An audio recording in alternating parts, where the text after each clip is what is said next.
And welcome to study IQ. मैं दिव्यांशी और आज मेरे साथ इस इंटरव्यू सेशन में जुड़े हैं सुयश नामदेव जी, जिन्होंने आईबीपीएस क्लर्क 2021 एग्जामिनेशन क्लियर किया है। मैं स्वागत करती हूँ सुयश आपका स्टडी आईक्यू पर और ढेर सारी बधाई।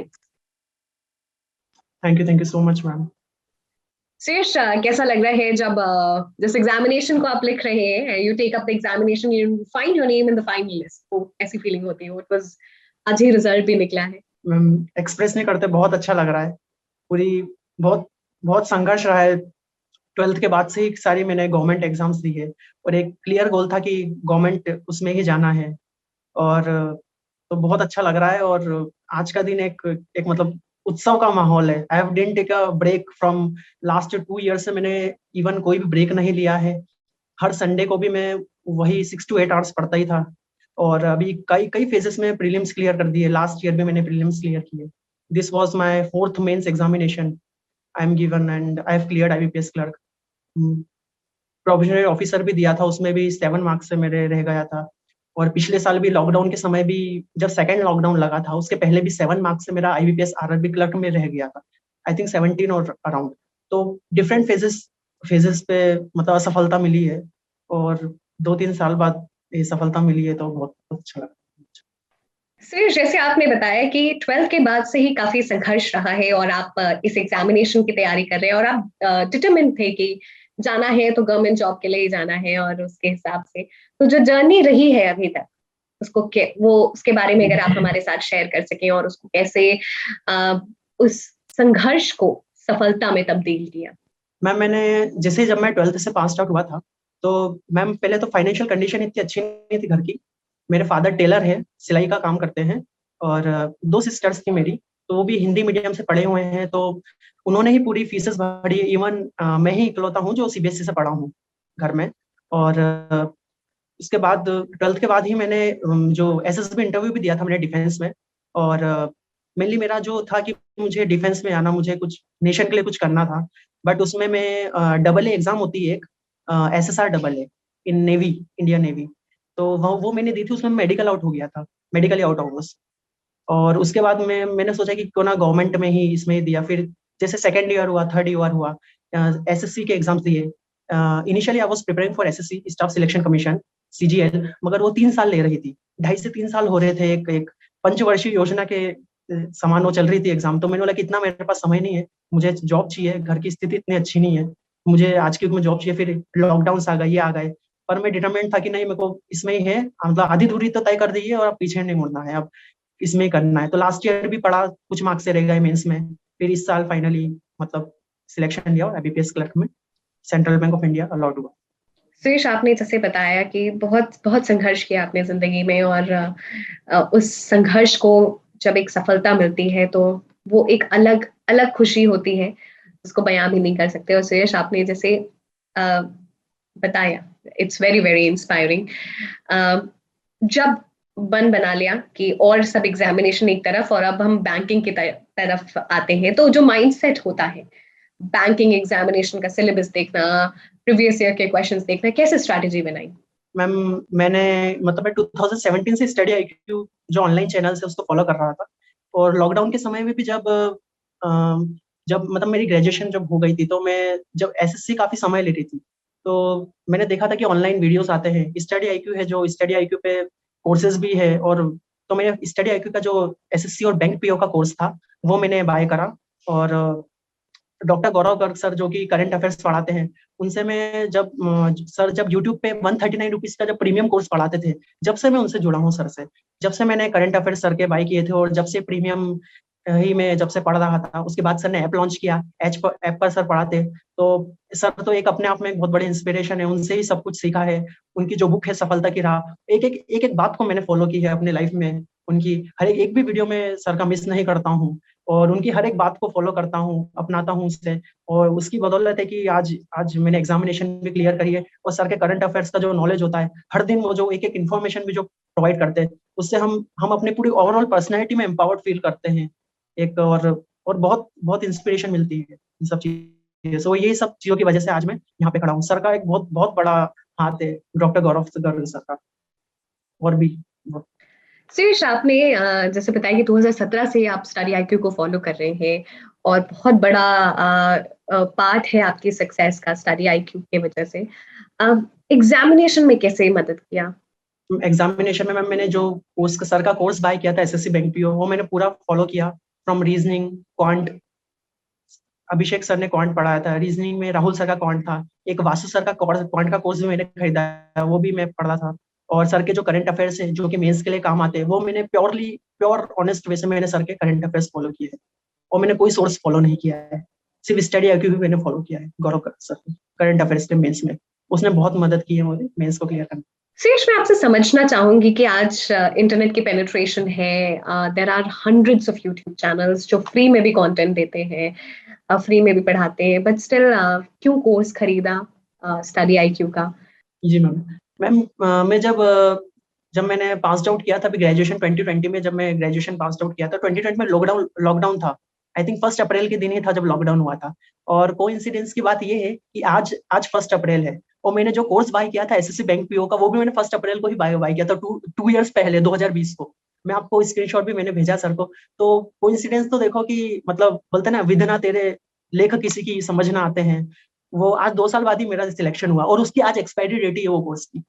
तो ये भी एक कोइंसिडेंस इतना बड़ा हुआ मेरे साथ कि मैंने 2 साल पहले ही कोर्स खरीदा, तो आज 2 साल के लिए जो वैलिडिटी ली थी, आज उसका आखिरी दिन है। और आज ही मतलब मेरा एक्सपायर भी हुआ है, 5 days to expire in SSC bank course. और आज मेरी जॉब भी है बैंक में।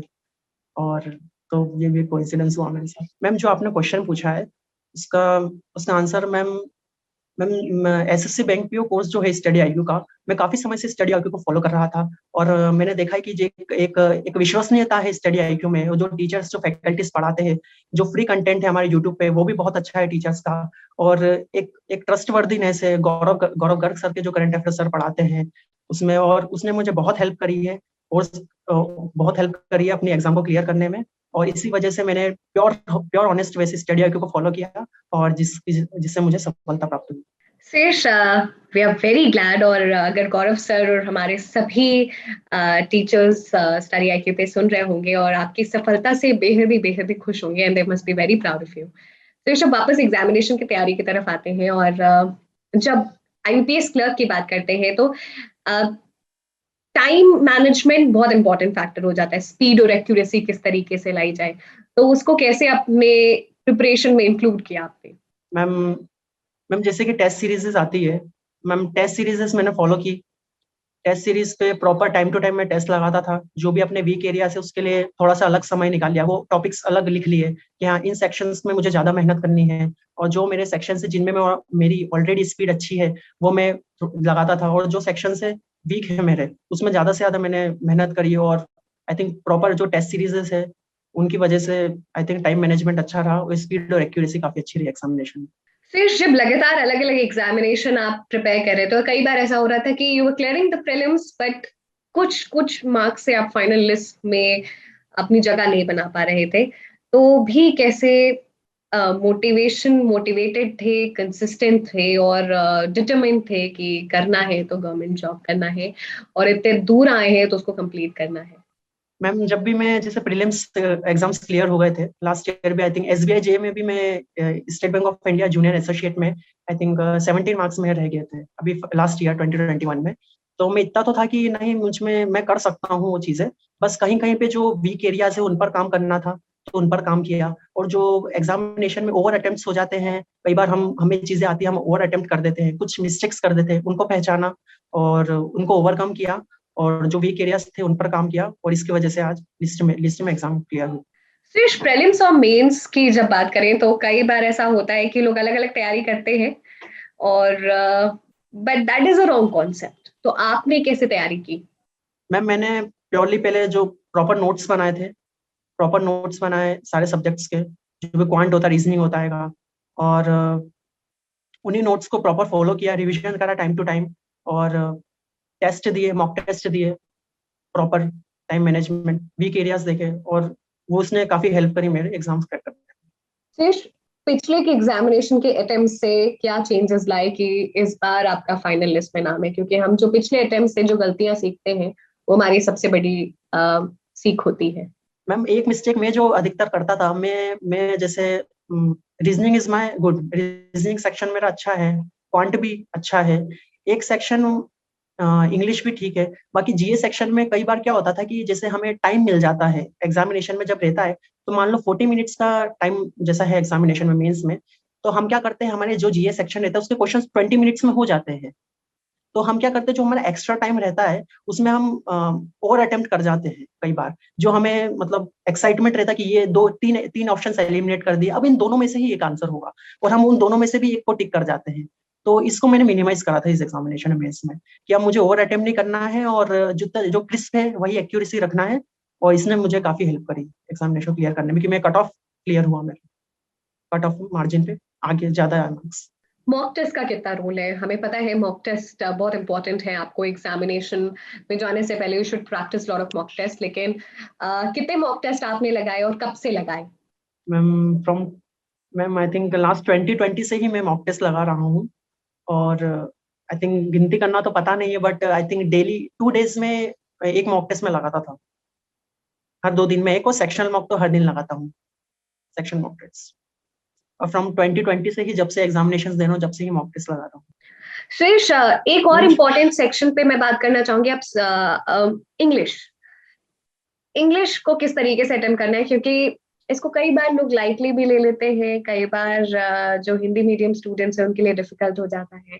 तो इंग्लिश एक बहुत ही बैलेंस सब्जेक्ट है जिसकी तैयारी अच्छी होनी चाहिए। आई थिंक इंग्लिश में मैं समझता हूँ कि सबसे पहले तो आपको रीडिंग करना है, जितना अच्छा आप पढ़ सकोगे उतना ही बेहतर आप कर सकोगे एग्जामिनेशन में। आपकी रीडिंग स्किल्स काफी अच्छे होने चाहिए, क्योंकि जो बैंकिंग एग्जाम्स है उसमें मेनली मेनली स्पीड का काम है, और प्रॉपर एक पर्टिकुलर टाइम में हमें सॉल्व करना पड़ता है सेक्शन, इंग्लिश सेक्शन। तो मैं समझता हूँ अगर आपकी जितना ज्यादा जल्दी आप अच्छा पढ़ सकोगे, जितने बेहतर आपकी रीडिंग स्किल्स होगी, आप उतनी अच्छे से समझ सकोगे कि क्या क्या लिखा है, क्या दिया गया क्वेश्चंस में, उतने बेहतर तरीके से आंसर्स कर सकोगे। और और उसे time to time English section की प्रैक्टिस करो, सेक्शनल मॉक टेस्ट लगाओ, तो ये काफी हेल्प करता है कि हमारे मार्क्स को बढ़ाने में, और हम अच्छे से अच्छे स्कोर कर सकते हैं। सुरेश, हमने एग्जामिनेशन के कई एस्पेक्ट्स के बारे में बात की और बहुत ही अच्छा लगा आपसे बात करके। फाइनल टिप्स आप सभी एस्पिरेंट्स को देना चाहेंगे जो इस एग्जाम की तैयारी कर रहे हैं? मैम बैंकिंग एग्जाम्स में मैं फाइनल टिप्स बस यही दूंगा कि अगर बैंक एग्जाम्स में अगर आप जा रहे हो, सबसे पहले तो आपको स्पीड और एक्यूरेसी पे काफी काम करना है। स्पीड, क्योंकि आज जैसे कंपटीशन काफी ज्यादा है, आज के समय में कंपटीशन काफी ज्यादा है। आपको जैसे कोई 1 मिनट में भी 30 सेकंड्स में भी कोई सम कर रहा है, तो आप 20 सेकंड्स में करें। और इस अगर 20 सेकंड्स में अगर हम पर्टिकुलरली अगर जोड़ा जाए कुछ सवालों को, तो हम 3 to 4 मिनट्स बचा लेंगे, और हम कई लोगों से आगे निकल जाएंगे। और अगर अगर हमें उतनी जितनी वैकेंसीज उतने में आना है, तो हमें ऑब्वियसली बात है कि कई लोगों से बेहतर बनना होगा, और उसके लिए हमें स्पीड और एक्यूरेसी पे काफी काम करना होगी, जो कि बैंकिंग एग्जाम्स की मांग है। और कभी मतलब हार नहीं मानो, क्योंकि ये है कि कई बार क्या होता है, वैकेंसी काफी कम रहती है, हम प्रीलिम्स क्लियर कर जाते हैं, मेंस में हम जगह नहीं बना पाते, कुछ मार्जिन से रह जाते हैं। तो अपनी गलतियां पहचानो, और कभी हार मत मानो, गिव अप मत करो। अगर और खुद पर विश्वास रखो, खुद पर विश्वास सबसे बड़ी मैं समझता हूँ, ट्रस्ट होना चाहिए खुद पर, तो वही हमें जीत दिलाता है कि हमें उतनी है कैपेबिलिटी कि हम इस एग्जामिनेशन को एस कर सकते हैं। Thank you so much, Suresh, for joining us in this interview session. Very glad that you could join us in this interview session, and the entire team wishes you good health, good luck. Thank you.